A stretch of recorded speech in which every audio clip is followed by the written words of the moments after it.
Hey guys, welcome again to another video. So, naisipan ngayon is basic percentage problem. So, a shirt originally cost $800. It's on sale with 25% off. And the store applies an additional 10% discount on the discounted price. What is the final price? So, ang cost niya is 800. Yung first discount niya is $800. Naka-sale siya ng 25% off. So, just multiply it.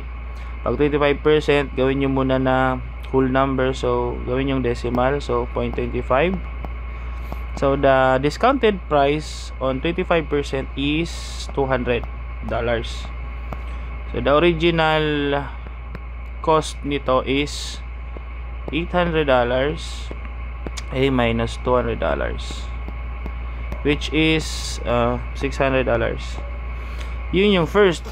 Pero ang nakasad dito is nag-discount pa siya ng 10% discount on the discounted price. So, yung discounted price, yung second price niya is 600.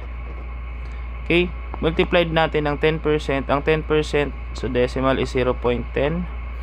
So, magiging siyang $60. $60. So, the final price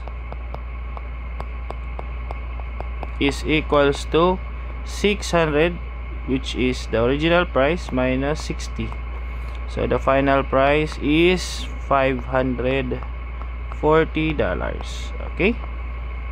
So, basic lang.